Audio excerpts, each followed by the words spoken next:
do São Paulo, terceira vez que o Hernanes retorna ao tricolor. Vamos lembrar que a última vez que ele veio para ajudar a salvar o time de um rebaixamento quase inevitável no Campeonato Brasileiro. Desta vez não, chega no começo da temporada, trabalha com a comissão técnica comandada pelo André Jardine e tenta colocar o São Paulo em outro patamar, principalmente com a permanência do Nenê, com a chegada do Volpi, goleiro, do Pablo e de outros reforços. Enfim, o Hernanes é sem dúvida alguma a principal contratação. Ele chegou por volta da 1 da manhã já deste sábado, descansou menos que os demais atletas, mas esteve pela manhã no campo e está agora à tarde também participando do treinamento. Deve ter um descanso maior de hoje para amanhã. É sem dúvida a principal contratação do São Paulo. Não é só ele não, tem vários atletas, 7 no total, mas o Hernanes já está por aqui, Marcela, batendo sua bolinha e já deve jogar contra o Eintracht Frankfurt da Alemanha na próxima quinta-feira, no primeiro jogo da Florida Cup, viu, Marcela? Ô Edu, e eu tenho certeza que você trouxe imagens aí, a gente estava vendo imagens do Hernanes treinando, o torcedor de São Paulo está suspirando de amor pelo reforço, é claro que é o principal reforço do São Paulo para essa temporada. Os torcedores, eu acho que nem o mais otimista deles esperava o Hernanes já este ano no São Paulo e trazendo todos os benefícios que ele traz para o time, mas teve um outro jogador que foi visitar o São Paulo que deixou muita gente também meio iludido, né?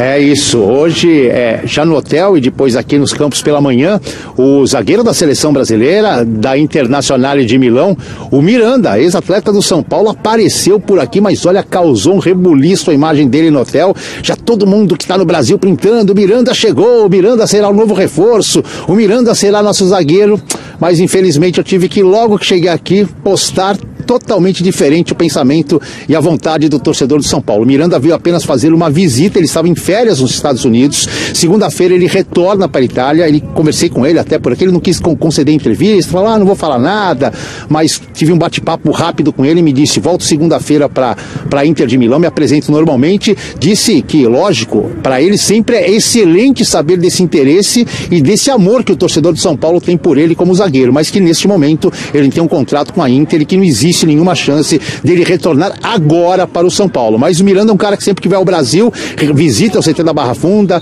é um cara que tem um carinho imenso pelo São Paulo, quem sabe numa outra fase da carreira, mais para o final, depois do contrato com a Inter, possa ser reforço do São Paulo. Infelizmente, para o torcedor são paulino, não formará neste começo de temporada dupla com Arboleda, com Bruno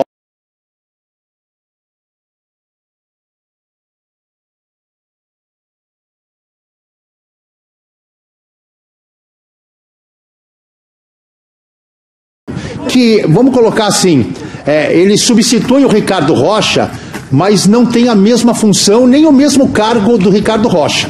O Ricardo Rocha era o coordenador de futebol do São Paulo, era mais ligado ao vestiário do time profissional, era mais ligado aos jogadores do time profissional. O Wagner Mancini, contratado e até contestado por algumas pessoas no primeiro momento, quando da sua contratação, vem para um cargo de coordenador técnico que é mais abrangente. E ele explicou isso na entrevista, quais serão as suas atribuições, ele vai trabalhar muito na tentativa do São Paulo de fazer com que todas as categorias de base, desde lá o Sub-13, a primeira categoria, Sub-15, 17, 19, até o 23, que disputa aí o campeonato de aspirantes, ele vai tentar, juntamente com a comissão técnica do Jardine, e lógico, num trabalho integrado com as demais comissões técnicas da base, que o São Paulo tenha um modelo de futebol a ser aplicado em todas as categorias. Porque o garoto vai subindo de categoria até chegar no profissional e não sente a mudança tática. O time tem um padrão de jogo. O São Paulo em si cria um padrão de jogo e segue em todas as categorias até o profissional. Fora isso, também ele vai trabalhar um pouco mais diretamente com o departamento de análise e desempenho, que tenta com números projetar boas contratações para o São Paulo. O Mancini tem uma grande experiência como jogador, como técnico, pode ajudar na indicação. Enfim, vamos acompanhar um trecho onde o Mancini fala um pouquinho sobre o seu trabalho, fala sobre ser ou não sombra do Jardine, caso os resultados positivos não apareçam, e fala de outros assuntos importantes relacionados à sua chegada e ao São Paulo. Vamos acompanhar o que disse na sua entrevista de apresentação Wagner Mancini. Olha, a partir do momento em que nós sentamos para acertar o contrato, a primeira coisa que eu deixei muito claro é que não há a menor possibilidade do Wagner Mancini assumir em qualquer hipótese, né? Porque a minha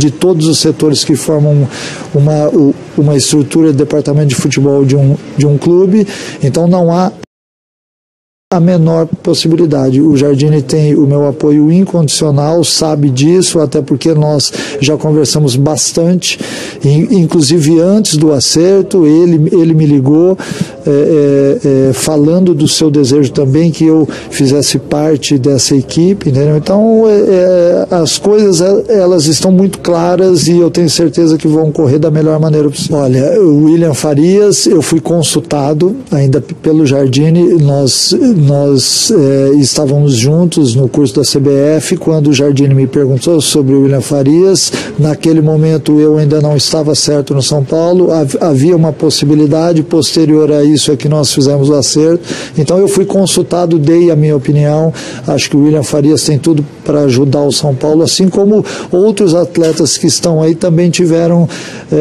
de certa forma uma consulta à minha pessoa em outras ocasiões. Mancini, você vai participar de negociação, vai indicar jogador, como é que vai ser o seu papel com relação a isso?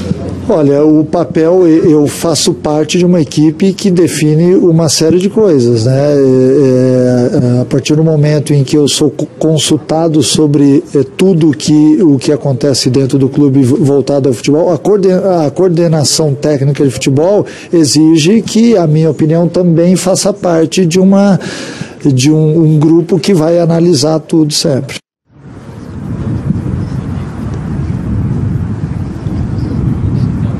Muito bem, temos a imagem aí do Sidney da Mata, nosso repórter cinematográfico. Agora aqui, ó, esse grupo aqui tá com o Mancini ali ao lado do Raí, o Miranda, que está fazendo uma nova visita aqui. O Miranda gosta, viu? Tá de férias, mas gosta, viu, Marcela?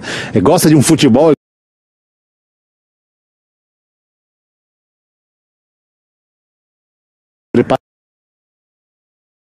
Também do São Paulo, enfim, estão todos ali reunidos, acompanhando o treinamento e conversando. O Miranda segue aqui com a delegação do São Paulo, provavelmente, eu não tenho essa informação confirmada, deve ter até almoçado no hotel com os jogadores e com o elenco do São Paulo. E segue o treino por aqui. Vou até pedir pro Sidão mostrar mais um pouquinho, né? O grupo está separado ali no meio de campo, vários de azul, de preto, a comissão técnica trabalhando forte ali, uma reunião com os jogadores, acompanhando esse segundo treino do São Paulo na pré-temporada e na preparação para a Florida Cup, Marcela. Ô Edu, o Maurício quer falar mais, quer tirar dúvidas. Olá, Edu, tudo bem? Eu queria saber, do ponto de vista das transações, se o mercado para o São Paulo está praticamente fechado ou se ainda pode chegar algum outro jogador. E se chegar, seria para que tipo, para qual posição? E a outra pergunta é: que jogadores da base que você acha que serão mais aproveitados nesse início de temporada?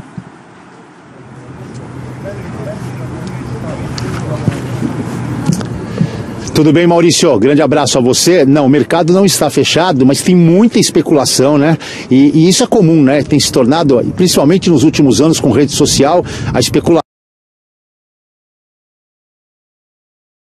é sempre e cada vez maior, né? Se de repente São Paulo tivesse contratado todos os jogadores que foram especulados desde dezembro, o elenco estaria aqui mais ou menos com 120, 130 jogadores e assim, quase todos em condição de atuar no time principal. O São Paulo tem um certo déficit no setor de zaga, ele ficou com a saída do Rodrigo Caio com 3 zagueiros, tanto que o Lucas Cal, que estava emprestado ao Vasco da Gama, zagueiro revelado pelo São Paulo, ele foi chamado de volta. Está aqui com o grupo. O Rodrigo, que disputou uma ótima Copa São Paulo e já havia sido integrado no decorrer da temporada de 2018, também está por aqui. E tem ainda o Valse, que era o companheiro do Rodrigo na base e está com a seleção brasileira sub-20 no Sul-Americano. Mas são 3 promessas. O Cal um pouquinho mais experiente, os outros 2 ainda talvez tenham que ser trabalhados, então eu não ficaria surpreso se ainda o São Paulo buscasse um quarto zagueiro, não um quarto zagueiro de posição, um quarto como número zagueiro, para se juntar aos 3 principais e ter aí, com 2 competições importantes pela frente, ter um banco de reservas de maior qualidade. Então não me surpreenderia por um zagueiro. Lateral direita com a chegada do Igor Vinícius e com o Bruno Pérez e com o Araruna, que você perguntou da base. O Araruna ficou bastante prestigiado pelo André Jardine depois que atuou por várias vezes improvisado.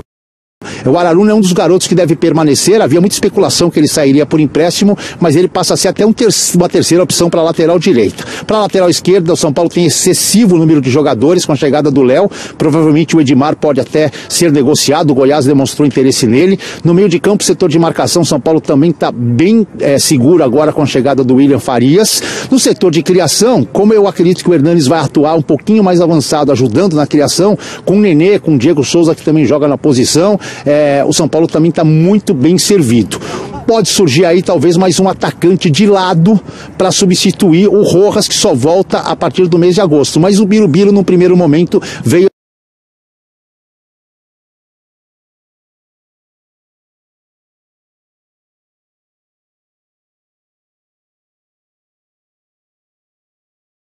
o Pato tem falado aí nos bastidores que o Pato tem um acerto com o São Paulo, que o Pato quer voltar, enfim. Ontem eu tive uma boa conversa com pessoas de minha confiança na chegada do São Paulo aqui em Orlando e me garantiram que não há nenhuma movimentação neste momento, nenhuma movimentação do São Paulo para trazer o Pato. E como são pessoas que decidem no departamento de futebol, eu fico com essa versão, embora o São Paulo tenha trabalhado muito bem e sigilosamente nas últimas contratações que fez. Sobre a base, com a saída de alguns jogadores emprestados,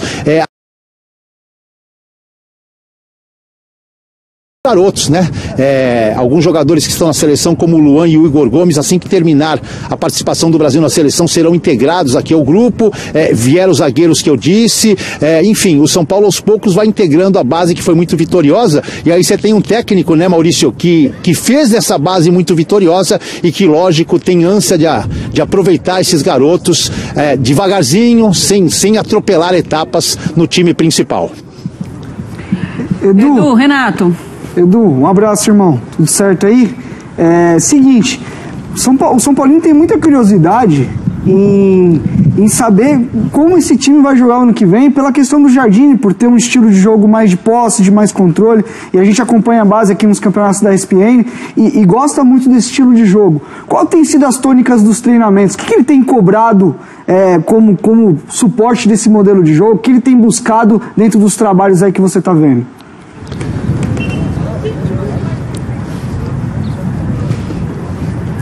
Tudo bem, Renato? Prazer falar contigo. A gente acompanhou bastante o Jardine juntos na base. Renato, é só o segundo treino, não teve nada especificamente de tática ainda, né?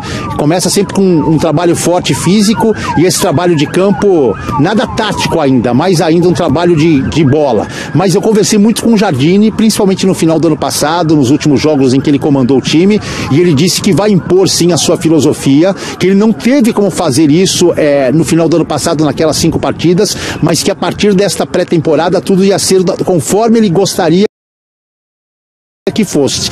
E é como você disse, time com muita posse de bola, um time que não é defensivo, ele gosta de jogar com 2 caras abertos, nem sempre com um homem de referência na área, e o Pablo, o Diego Souza não são exatamente aquele cara de referência, aquele atacante brucutu, são jogadores que têm movimentação, que fazem outras funções, com uma forte marcação de meio de campo, volantes que saibam sair com a bola, saibam.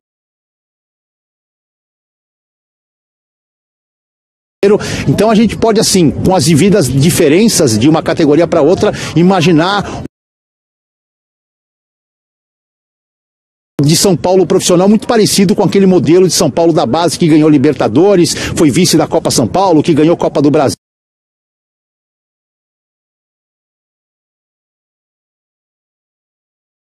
Um abraço ao Fã de Esporte, aos nossos comentaristas e a você. Valeu, obrigada por você também. Só um detalhe sobre o Miranda, que estava lá visitando o São Paulo e o torcedor até se animou. A notícia hoje na Europa é de que a Inter está acertando com o Godin no Atlético de Madrid para a próxima temporada. A Inter que já tem o Skriniar, De Vrij, ótimos zagueiros. E o Miranda está jogando pouco e não está satisfeito. É muito difícil a Inter liberar agora, meio de temporada, mas é um jogador que eu teria muita atenção para junho, julho aí, porque... Ele tem contrato até quando? Ele tem contrato até 2020. Tá. Recentemente renovado até. Mas como ele perdeu um pouco de espaço aí com a chegada do De Vrij, é um jogador que eu não vejo porque ele ficaria mais uma outra temporada como reserva, ainda mais com o Godin provavelmente chegando. Eu ficaria de olho. Eu não acho impossível, de repente, o Miranda conseguir lá no meio do ano uma rescisão amigável. Torcedor de São Paulo. Mas aí, ele chegaria, né? Ele poderia voltar para o Brasil, lá? Eu acho que não. Depende do que ele quer. Acho que nessa altura da carreira, de repente, ele quer. Não sei. Mas o mercado ele tem. O mercado ele ainda tem. Sim, isso sim, com certeza. Do que ele quer, saber é se o mercado brasileiro conseguiria trazer um jogador do tamanho dele. Assim, acho que nesse caso depende muito da vontade do jogador. Tem jogador que nessa hora da vida fala, não, ó, quero voltar pro Brasil. E aí os times vão ver ele. Já tá com a vida resolvida e pesa outros fatores, né? E a impressão é de que se ele resolver voltar, o São Paulo é a casa. Ele sempre falou, sempre esteve muito próximo do clube, né? Sim. Não sei que o São Paulo não dá. Recentemente surgiu uma ideia de que até pelo interesse do Flamengo no Gabigol, a Inter observa muito o Lincoln, né? E é um jogador que a Inter monitora, o verbo do momento é o monitora, né? Mas já monitora há algum tempo, mas assim, não surgiu nada para que uma negociação envolvesse as duas coisas, ou o próprio Miranda, então nada evoluiu nesse sentido, né? Mas o Flamengo também chegou a falar o nome do Miranda, né? Ou pelo menos cogitar o nome do Miranda, mas nada que tenha evoluído. Tá certo. Só uma coincidência, Marcela, da última Florida Cup que o São Paulo disputou foi a estreia do Rogério Ceni, né? Agora, praticamente a gente pode chamar da estreia de fato do Jardim, né? Porque ele ocupou ali meio que quase interinamente, daí efetivado, mas no final de temporada depois do Aguirre. E agora o São Paulo ganhou, né? Aquela Florida Cup, meio que empatando ali os jogos e tal, mas o Rogério acabou não tendo o sucesso que gostaria, pelo menos que se esperava dentro do São Paulo.